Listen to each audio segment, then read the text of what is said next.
Hello,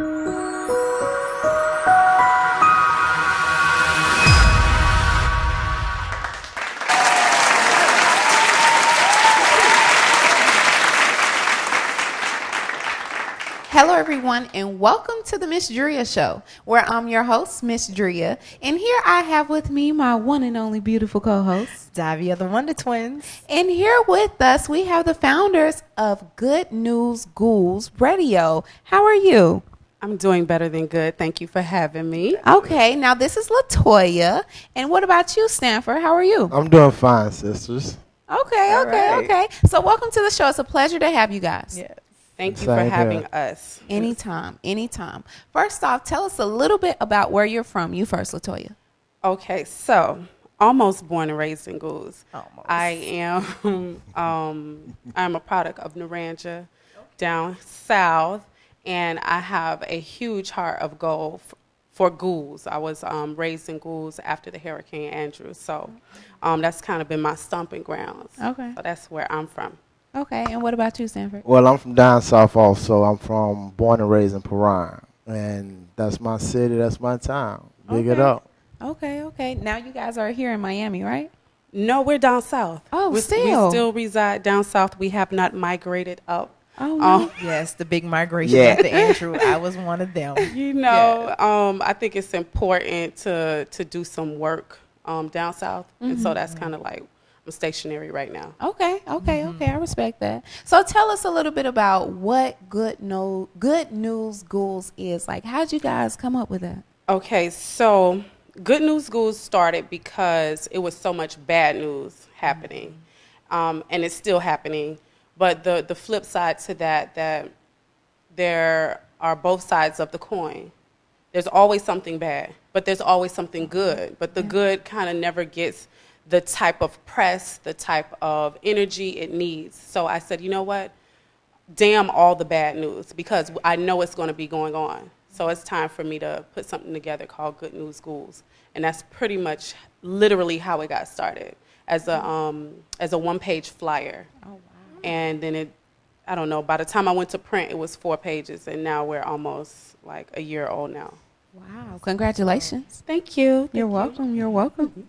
So how does the community of Ghouls receive GoodNews Goulds in the community? Well, they receive it like with an honor and a pleasure because we do a lot of things down that way. We have not only GoodNews Goulds, but we have I Love Down South Radio. And I have Our Community, Our Lives, which we do on that page is we highlight black historical moments, keep up with like information that they don't actually feed us through the regular media. So it's a lot of web searching, finding out things that you normally wouldn't get to know that's going on in your community. And also, I go around as a motivational speaker. I call it inspirational speaker. My mentor told me to change that because we're working from the inside out and not the outside in. Okay. So I taught the at-risk kids. I done spoke with and been affiliated with Dennis Moss, the commissioner. Okay. The city of Miami, Metro-Dade, period. Chief of police, the director of the police, Juan Perez, give him a big up and a shout out for making it happen with what I got going on now, which is a rally on Ghouls Park for to stop the violence, black on black violence that is, and crime. And then justices that's going on in our community and the police killing. You know what? Being that I am a down south baby, my family is legacy there in the Ghouls area. I'm a part of the Arthur and Polly Mays family. And so my family's still down there. So there's a few of us that migrated up north. But with that being stated, so many changes has happened there. I mean, it's built up in the Ghouls, Naranja, Homestead area, but specifically the Ghouls, what have you seen in the last couple of years of trends that has caused such just an overflow of violence that come in the area? Do you think gentrification in the area has been like a direct result of them knocking down the projects and just shifting people all over South Florida? You've said a mouthful because there's so much that has. It's multifaceted, the problem. is what I'm saying. So yes, gentrification is an issue because we as a community don't value our community enough to protect it. So gentrification is coming in, and then you have beef. And our first article in Good News Goulds was What's Bigger Than Beef? And now that has turned into a community curriculum. Wow. And so beef is the root of everything in every black community, in any community. You know, people talk about bullying, and I'm like, what's the root of it? And it's the emotional imbalance. So that's what is the issue down south. And in regards to people being receptive to Good News Goulds, believe it or not, it's hard to find good news. I know, It's right? really hard sometimes. So it is a challenge looking for good news, because bad news, you know, gets the spotlight a lot, and I have to dig around for the good news nuggets, if you will. So that actually fuels your passion for you to find good news and actually even be a proponent of the good news in the Ghouls area. You already see down south. So the slogan is creating and celebrating good news. Yes. You can create good news, but a lot of times so much good is going on down south, but nobody knows about it. And so if you're not celebrating it outside of your crew or your church or the people who you deal with, what are you really doing? Right. So. Okay. Oh, that's now, rich. Stanford, I heard you mention, you know, you're very active in the community and you mentor. How did you get into that? To give you a little bit about my story, I was once part of like the worstest gang in Miami, Florida, period, in the United States at the time. Oh, wow. The Yard Boys and the Ninja Turtles. Oh, This was okay. back in the late 80s, early 90s. And I went to prison at the age of 15, had 188 years. Oh, wow. And while in prison, I came in contact, I should say, with a lot of good mentors. That's awesome. And I had educated myself, autodidactic as Malcolm X would call it. And after educating myself, after 23 years, I learned law within 7 months because I wanted to get out of prison. And I'm probably the first person that ever wrote himself up out of prison that I know, and that, you know, everybody thought I was like going crazy. And I said, no, I'm eccentric. I see things different than y'all, and y'all see me different than the average person that engulfed himself in law. So within filing my motion, I received notification from the court. The court appointed me not one, but like a law firm, like 7 lawyers in total. And my case was so sensitive that they tried to hide a lot of the information and evidence. And we had to go to court, and we had to get the judge to open up the vault, what they called it, to get the evidence out. And one of my charges, I was convicted for holding somebody hostage on the 4th floor of this multi-story building. Comes to find out, the building didn't exist during the time of the crime, and the building address that they used was a 2-story building. Wow. So what really got me Shocking into charges. motivational speaking outside of that was I did like 23 plus years looking at men and seeing what men go through. And a lot of stuff don't reach back to the streets. You have some brothers that don't deserve to be in prison, and those that did deserve to be in prison at that time deserve the chance to come out because they actually changed their life like me. And I would say it was by the grace of God that I came out, and I think I was one of the ones that he chose to actually go out and tell their story. And I started a campaign called Stop the Prison Bus based on that. And from the time I got out, I have been like hidden, like less than 2 weeks, I was everywhere speaking about it. Okay. So it caught fire. A lot of people started contacting me from different programs. Mothers fighting for justice, mothers affected by gun violence, mothers against bullying, Sworn Wings of America. I spoke, like I say, at different community events with Dennis Moss, the commissioner, Senator, statesman, Representative Senator McGee. You just name it, I done spoke. Okay. And I did a lot of stuff on my own. Like now we're in the process of having a rally to stop the black-on-black violence, the crime in our community, and the police injustice. And I'm working like a liaison for the police department and the black community to come up with some type of solution to lessen their, interacting with us from a negative point of view or standpoint. We got to So- police our own communities. That's what's Yes. up. This is I ain't want to say the Black Panthers, but I'm a Hey. fan. Eating Barbecue all day. Right. Now, you guys are a team. Yes. Yes. Okay. So you're very active as well. Mm-hmm. Do you coexist with each other? Do you help him with everything that he's doing and he helps you with the things that you're doing? Yes, it is a two-way street because I think when you have a great team, the lines of communication have to be open in order for the shared vision to be constant. Right. Because if the lines of communication are open, then what are we aiming for? Right. So communication is our biggest secret weapon. Okay. Okay. My master teacher, Dr. B, hope one day you'll see this. He told me and her that you build a team first, then you go into the adventure. Mm-hmm. So a lot of people go into the adventure first and try to build a team along the way, and that's how a lot of things fall apart.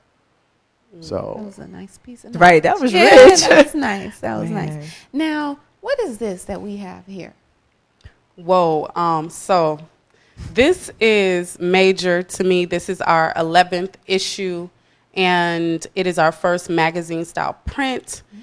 And it is the product of having a dream, having creativity, and then letting it turn into the phoenix or letting it turn into whatever it wants to be, unicorn, you name it. When you have a dream, a lot of times we dream and we smother the baby and we don't allow it to grow. And this publication has shown me that dreams don't need parents and that they can do it on their own. Okay. So this is Black Now and Black Then, our first Black History issue. I'm so excited about that. Congratulations. Because, thank you. You're welcome. Yes, and awesome, if you open it up, awesome. I wrote the first Black History article. All right, That's now. right. Congratulations. Tag That's team. right. Tag team. Back again. Okay. So I just want to add in regards to what that is. That is a solution to a creative question that I had. And the creative question was, what can I do to positively influence my community? And the answer was, put something together. And so as I don't have a background in journalism or anything like that, I only know how to use PowerPoint. But I had a vision, and I was brave enough to allow the dream and the vision to tag team, if you will, and do what it did. Okay. And it's an excellent job. I Oh, yes. I did flip Thank through it, I'm and it's a looking at great that. job. So what I want to know is, how can one attain this book? Oh, I'm glad you asked. You can go to GoodNewsGoulds.com. That's Good News Goulds. All right, Ghouls is weird. GOULDS. .com, and they can view it, and they can also get in contact with me at 786-972-8695. Okay. Y'all, perfect. she's off the market. I know she is beautiful and amazing. So you only call her if you're looking for That's the right. Now and Black Then periodical. Okay, I just had to throw that out there. Okay, Hey, I know you. I'm silly. Okay, so let me ask you a little bit about the radio show. Okay. So the radio show is Good News Goulds' second baby. Okay. So our first baby was the What's Bigger Than Beef community curriculum, where we go around and show people what's bigger than beef. And then I said, we got to do something else. And so I had a previous show called Vibrate and Elevate, and it was all about raising the frequency of our community. Okay. So I was like, I like the radio show thing, so let me do something for down south. And all of my mentors are saying, it's called Good News Goulds. People from Paran, people Feel from some kind of Richmond way. Heights may feel some type of way. And I'm listening to them with an open mind. But I'm saying, nah, I have so much love being shown to me from Broward on down, anywhere where I go. And so I beg to differ. Right. But I connected with what they were trying to say. It was like, position yourself so that you can expand Right. beyond a limited view. So I came up with I Love Down South for our November issue. And I liked the cover so much. I said, you know what? That's the radio show. I called a few friends, and we put the show together, and it's been a hit ever since. Okay. So the radio show is almost a month old. Oh, wow. Wait a minute. You mean the show that was on was only almost a month old? Yes. Man, y'all professionals, man. That show was like powerful. I mean, it was like instant connection. We like sister girlfriends at the first, hey girl, how you doing? I mean, just your energy. Like, I see why you are a transformational coach, a life coach. You just your vibration. I'm just like over here, just like, yes, more. And that show was phenomenal. So hats off to you all. You guys do an amazing job. And you guys connect very well together on your platform. Thank you. And thank you for being on the show. Shout out to Ms. Ty and Mr. Antonio for that networking connection, because that's how I learned about the Wonder Twins. And I was like, I have to have them on the show. And then at the end of the show, I asked the guests, what do they love about down south? And they made me cry. What did it do? They made me cry. Oh, it was very emotional. Yes. Your contribution and you raising awareness about scleroderma, and I had to practice that word. Okay, Me too. Don't worry, I had to practice it too. And when we asked what they loved about down south, we were just bombarded with the jewel that you guys are from down south. So down south has this type of quality, okay, coming from down south, and it just went from there. And we even had an after party, a radio show after party. We shut it down, and it was really nice to have that energy come in from the nonprofit that we, highlighted for that night. So it was really cool, and thank you for being on the show. That was a pleasure. So when can we catch the show? Oh, the show airs every Sunday at 6:30 at ilovedownsouth.com. And if you want to be on the show, you don't have to be from down south, okay, because we love everybody. But the thing is, we will be highlighting community updates and just having fun with what's going on down south. Okay, that is excellent. Yeah. So do you guys have any events coming up? Anything that you're going to be putting on? The rally is south for March the 4th down south on Ghouls Park. Okay. From 2 to 6. Okay, perfect. I got a line of speakers, and I also will be speaking about myself.